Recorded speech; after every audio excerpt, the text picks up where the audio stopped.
Hello everyone, welcome back to the town of Southfield.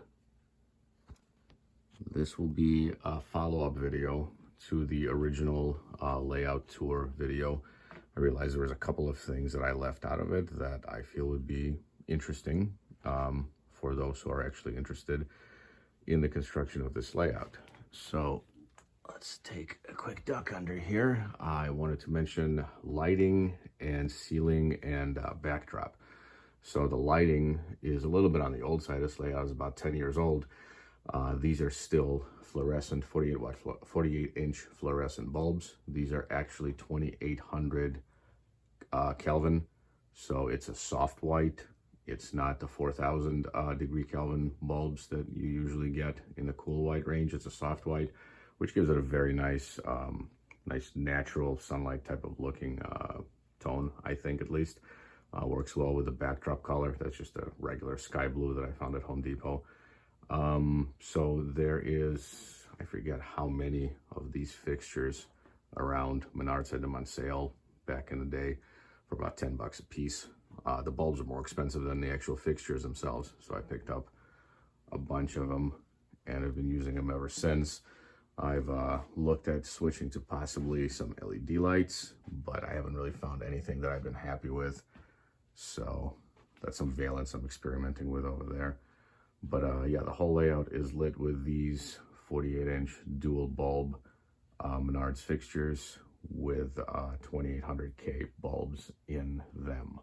The lower level down here, as you can see by that connector hanging right here, is actually going to be lit with LED lights because it is significantly smaller than the main level, only being 18 inches tall and 18 inches deep, and 2 strings of Amazon, basically regular Amazon, I think it's Hit Lights is the brand.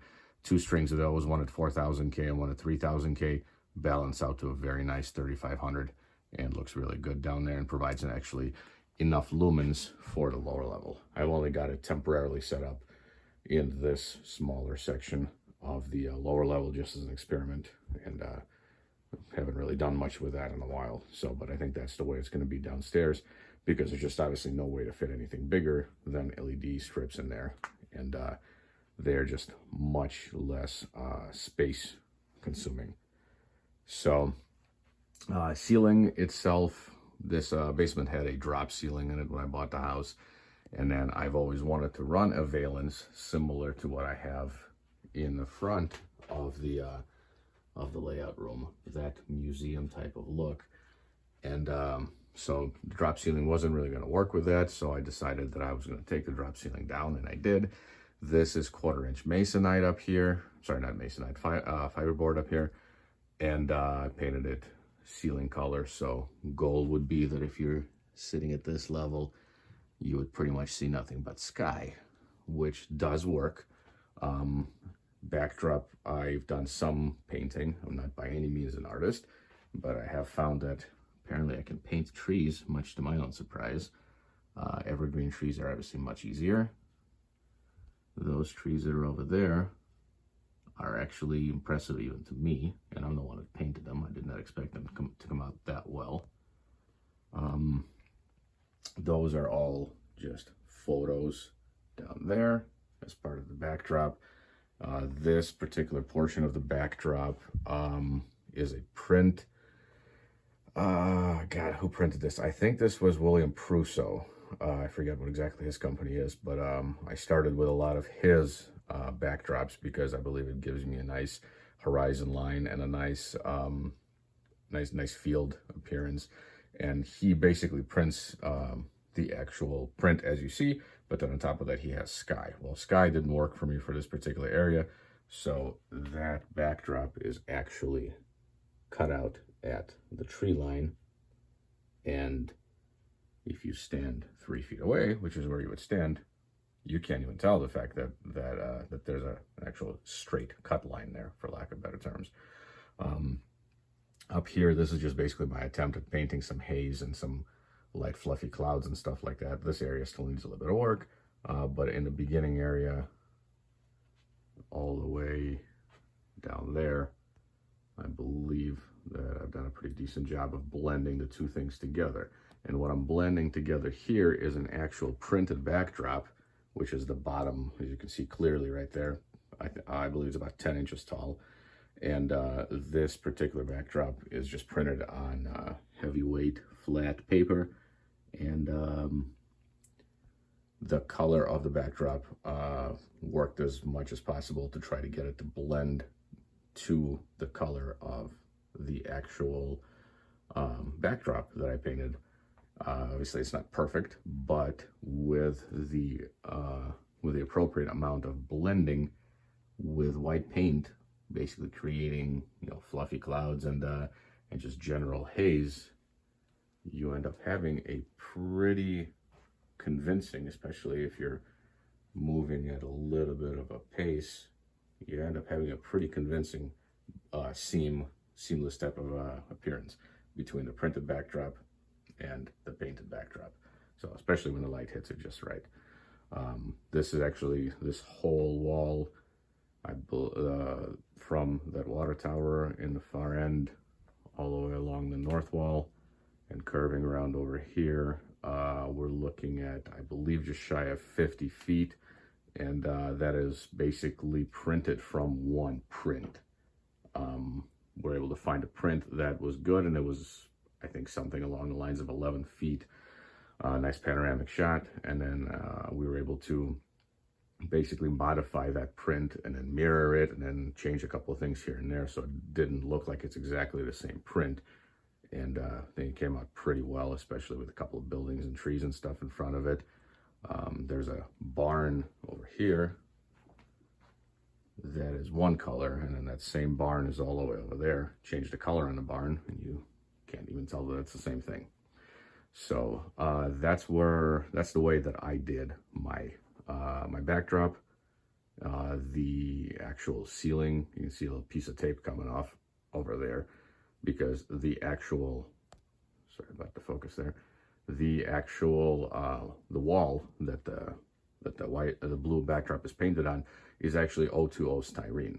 So the basement has nice old wood paneling, which I enjoy, but obviously that wasn't going to work for any kind of backdrop. So I ended up putting sheets of 020 styrene to make it nice and smooth, and then painted that with the sky blue. And this is just one of the seams in between the two of them that has started to come apart over 10 years. I gotta fix that up in a couple of places. So 020 styrene on the walls, nailed to the actual studs behind the walls. Got 1/4 inch fiberboard up here, and the fixtures are, like I said, 2800K, 48 inch, 32 watt, I believe is what those bulbs are.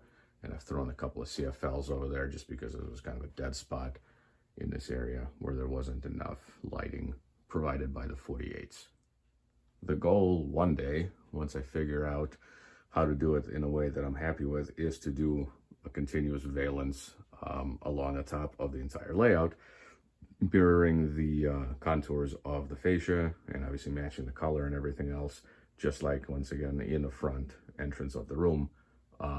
The only problem with that is that it is an immense amount of work to get it done nicely, mostly because the layout's already built and a lot of it has got scenery on it. So working above scenery and above structures, you know, with 4x8 sheets and various lumber components, it's a dangerous task. I'm not a big fan of it. So I'm not really sure how this is going to end up as far as the valance goes, nor what I'm going to do for the actual ceiling, because the goal here was to actually have a drop ceiling in between the valance pieces. The valance was going to run this way and this way along the layout, and the middle of it was going to be filled with a drop ceiling.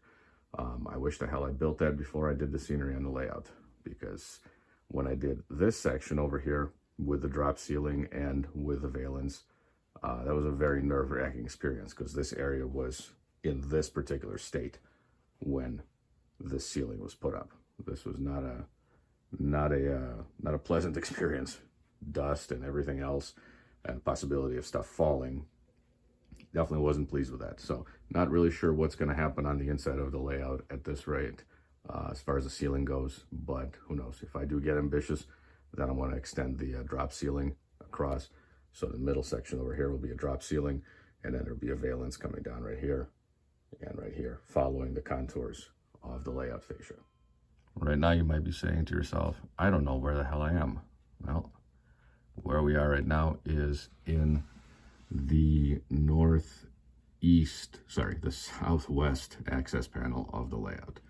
So obviously behind the diesel shops and behind Emmett Woods over here, and Devil's Lake is down there in the corner, and that's the stairs to descend down into the basement. So this is the southwest triangular opening or access panel, or whatever you want to call it. It gives you the appearance that you're sitting up on a hill and waiting for a train to come by. That was the goal. I think that came out pretty well. This is actually my first time being in here since I did the backdrop, and I really like the way that came out, if I do say so myself.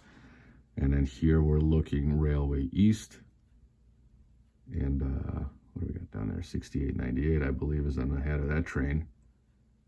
And there's going to be trees up on this hill. There used to be trees. I took them down when I did the backdrop, and I just haven't put them back up yet. So, but there will be trees on this hill blending it into the backdrop. And let's get some height here.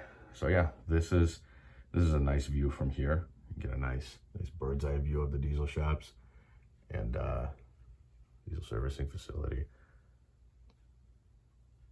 yard office, and everything from this general point of view. And now continuing on in our new series of I Don't Know Where I Am in Southfield. Currently, we are in the northeast access panel of the layout. So we're looking at Farley Candy Company over here. Obviously, we've got downtown right there, the back end of the depot.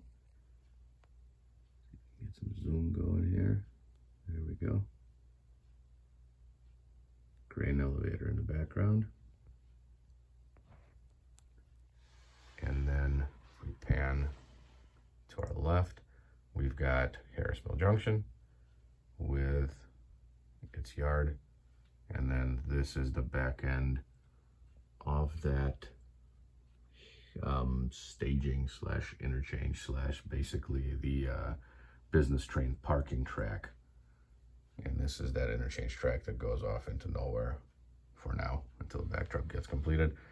This is our lumberyard and hardware store, and our photo backdrop blending into that road. And this is the view from the from the northeast. If I said southeast earlier, I apologize. This is the northeast corner of the layout, the access panel. And continuing on with I Don't Know Where I Am in Southfield theme, we're currently inside the Helix. So this is a single track Helix that enters, well, this basically gets accessed from these two tracks right here, and hopefully I can correlate this to what's happening on the outside of the layout. This track that's right here goes this way, comes out, let's see if this works, right there. Hopefully you guys can see that. And then this track that's over here goes through the opening and comes out right there. Then both of these tracks come together over here, and basically between this turnout and those two turnouts that are on the outside on the scenic side of the layout, that creates a Y. And so I got the PSX AR for auto reversing going on here. Other than that, it's just a single track Helix. I was very limited to the space for a Helix. It is a tight radius Helix. It is broad of a curve enough that I'm able to run my business train down here. And those cars are 72 or 75 feet long, whatever they are. So it is broad enough for that, but I wasn't able to do a dual track Helix just because there was no room for for that much trackage here. So it does the job. It allows me to get the train from the main level down to the lower level when the lower level gets completed. And then I will be able to operate continuously on both levels. We have a turnout right here in front of the dispatcher's desk, and that turnout leads to that track that runs to currently nowhere. And then if we pan over to the left just a little bit, this turnout that is right there will head out into that direction, and eventually it will meet that track that is, right there. So creating another Y down here. So when that gets set up, I will be able to have continuous running on both the main level and the lower level in either direction, and go eastbound, westbound, whatever I want to do. And from any direction on the lower level, I can come out eastbound or westbound on the upper level, on the main level. And from any direction on the main level, I can enter the Helix and come out either eastbound or westbound on the lower level. So besides having two auto reversers for this particular situation here, other than that, I think it's a pretty good setup. All of these turnouts in here are going to be wired up with a TERDIS, just like this one is, because obviously this is not accessible from the operating position on the other side of this backdrop. So this is where I have that panel. You can see the wiring for back there. And that's the panel that's going to control all of these turnouts that are inside the Helix that would otherwise be completely inaccessible. And it's got panel indicator lights on there, so you know what direction everything is going in. I'll probably put a camera in here in the end also. So that's the back end of the dispatcher's desk over there. So outside of that, just a lot of kind of empty space over here, but nothing else I could have really done with this space besides once I put the Helix here, there was really nothing else that could be done with it. So that is the inside of the Helix. 4 levels. It's custom built out of MDF. Nothing crazy. And it does the job. That's really the main thing. It does the job. I'm able to run my long business train cars down here, and I don't really have any issues with them. And also allows me to Y a train. So if I had a train that's going westbound and I get tired of watching it go westbound, I can just back it into the Helix, run it past that turnout, and then it'll come out eastbound on the other track. So very nice, easy way to have a train to change the direction of a train without having to cut the power off and run around to the back end. I've used that a couple of times for just various operating purposes. And so that will conclude layout tour number 2. I do believe that I covered everything that I wanted to cover, but I might come up with something else that I didn't think of. I want to thank everybody for all the comments on all my videos. I just recently started putting up a number of videos, and the result has been a little overwhelming. I didn't expect that many nice comments and that many views. Not that I'm counting, but it is kind of cool to see people appreciate the hard work I've put into this layout. So thanks for watching, and let's sit trackside while we wait for 6871 to take a manifest train westbound.